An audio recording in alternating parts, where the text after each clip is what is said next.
Assalamualaikum warahmatullahi wabarakatuh.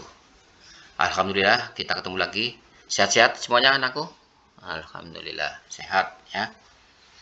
Nah, pada kesempatan yang begini kita akan belajar yang berkaitan dengan ibadah haji dan umroh. Kelas 9 kira-kira sudah memahami tentang ibadah haji dan umroh apa belum? Ya, belum. Bagus ya. Kalau belum, ya paling tidak sedikit-sedikit tentang ibadah haji dan umroh kalian sudah tahu dari TV, dari mungkin saudara ya. Nah, untuk masalah ibadah haji dan umroh kita akan mempelajari bareng-bareng ya. Apa saja sih yang akan kita pelajari? Namun sebelum kita belajar, kita ucapkan dulu, kita berdoa dulu. Awali dengan membaca basmalah bersama. Bismillahirrahmanirrahim. Ya, mudah-mudahan bisa lancar dalam pembelajaran hari ini. Oke anak-anakku, kita akan lanjutkan untuk SKKD. SKKD itu standar kompetensi dan kompetensi dasar yang akan kita pelajari ya. Standar kompetensinya ini memahami hukum-hukum Islam, memahami hukum Islam tentang ibadah haji dan umroh. Kemudian kompetensi dasarnya menyebutkan pengertian ketentuan haji dan umroh. Kemudian memperagakan pelaksanaan haji dan umroh. Indikatornya kalian sudah memahami tentang ibadah haji ini adalah bisa menjelaskan apa saja yang bisa dijelaskan pengertian haji dan umroh serta dasar hukumnya, menjelaskan syarat haji dan umroh, menjelaskan rukun haji dan wajib haji serta perbedaan antara rukun dan wajib, menjelaskan rukun umroh, menjelaskan sunnah haji dan umroh, menjelaskan larangan-larangan pada waktu melaksanakan ibadah haji dan umroh, menunjukkan dalil-dalil nakli yang terkait dengan ibadah haji dan umroh, kemudian bisa lagi menjelaskan hikmah dan fungsinya ibadah haji dan umroh. Masih ada lagi yaitu menjelaskan bentuk-bentuk pelaksanaan ibadah haji dan umroh. Nanti kita akan pelajari ini. Menjelaskan caranya pelaksanaan ibadah haji dan umroh. Bisa memperagakan pelaksanaan ibadah haji dan umroh dengan melakukan manasik haji di sekolah. Oke ya, ini adalah indikator-indikator yang akan kita pelajari. Yang harus dikuasai. Ketentuan haji. Ketentuan haji di sini adalah mulai dari pengertian haji. Pengertian haji menurut bahasa adalah sengaja mengunjungi. Menurut istilah adalah sengaja berkunjung ke Baitullah untuk melaksanakan beberapa rangkaian kegiatan ibadah haji yang telah ditentukan dengan syarat dan waktu tertentu. Dasar hukumnya. Dasar hukum pelaksanaan ibadah haji adalah dalam Al-Quran surat Ali Imran ayat 97. Bisa dibaca ya. Bismillahirrahmanirrahim. Fihi ayatun bayyinatun maqamu Ibrahim.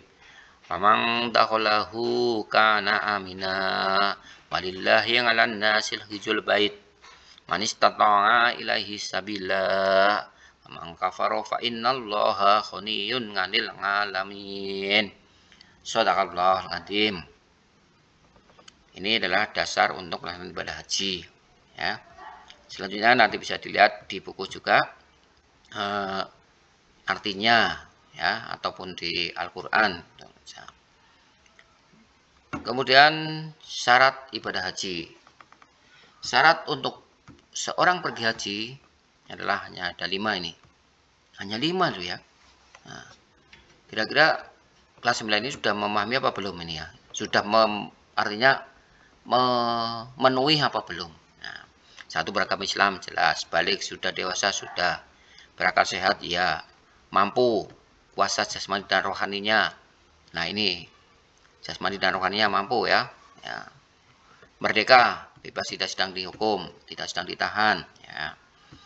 Nah ini dari penjelasan ini. Kriteria mampu adalah sehat jasmaninya, aman perjalanannya, memiliki biaya haji dan umroh serta biaya untuk hidup keluarganya yang ditinggalkan, termasuk biaya yang untuk berada di sana. Ini harus cukup.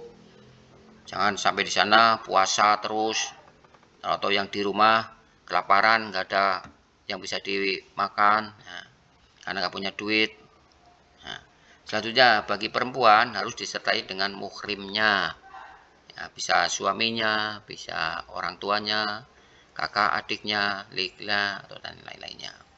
Ya. Selanjutnya setelah syarat haji adalah rukun haji. Rukun haji ini ada 6, tidak boleh ditukar-tukar ya yang namanya rukun. Ini ihram, yaitu niat haji dengan memakai pakaian ihram. Wukuf di Arafah. Wukuf di Arafah yaitu hadir di Arafah mulai tergelincir matahari tanggal 9 Zulhijjah sampai dengan terbit fajar tanggal 10 Zulhijjah. Dan tawaf. Tawaf itu mengelilingi Ka'bah 7 kali putaran, diawali dengan dari Hajar Aswad dan finishnya juga di Hajar Aswad.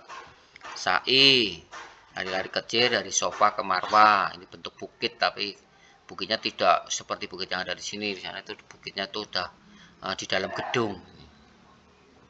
Kemudian tahalul, motong rambut sekurangnya 3 helai. Nah, kemudian wajib haji, wajib hajinya juga ada 5. Kalau tadi rukun haji ini nggak boleh ketukar-tukar. Ya. Terus kalau wajib haji, ikhram dari mikot, mabit. Ikhram itu tadi berniat dari mikot, artinya mulai kamu melaksanakan ibadah haji itu diawali dari mikot, tempat untuk berniat haji. Kemudian mabit, bermalam di Muzdalifah. Mabit di Mina tanggal 11, 12, 13 Zulhijjah atau dikenal dengan nama hari Tasyrik, ya. Di ini tidak boleh ada orang berpuasa. Kemudian melontar jumroh, ada 3 jumroh, ula, wusta, dan akobah, dan tawaf wada, tawaf untuk pamitan meninggalkan Ka'bah. Kemudian setelah rukun haji, berikutnya adalah larangan haji. Bagi seorang laki-laki ada yang dilarang, bagi perempuan juga ada. Bagi laki-laki dilarang memakai pakaian yang berjahit, artinya yang dijahit ya. Nah, termasuk celana dalam, kaos dalam itu nggak boleh. Dan memakai tutup kepala, ketu, peci nggak boleh. Kemudian memakai sepatu juga nggak boleh. Tapi kalau memakai sandal, japit boleh. Yang penting tidak menutupi punggung kaki. Ya.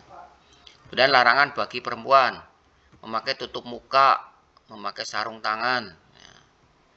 Kemudian larangan bagi semuanya, laki-laki maupun perempuan. Di sini adalah dilarang memakai wangi-wangian. Jadi ketika sudah pakai pakaian ihram dilarang memakai wangi-wangian. Tapi kalau sebelum niat boleh. Mencabut dan mencukur rambut, bulu badan, memotong kuku, menikah atau menikahkan, jadi wali dalam pernikahan.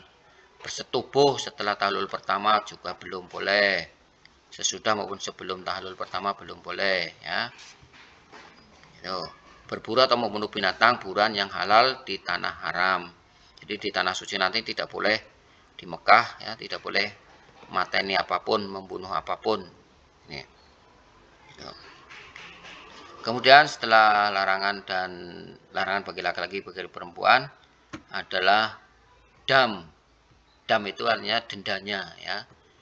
Denda bagi orang yang melaksanakan ibadah haji, ya. Ini mestinya kalian juga harus memahami apabila nanti di sana kalian melaksanakan larangan, ini ada dendanya ini. 1, dam artinya denda tadi ya. Memakai pakaian yang berjahit dan tutup kepala bagi laki-laki, ini dendanya.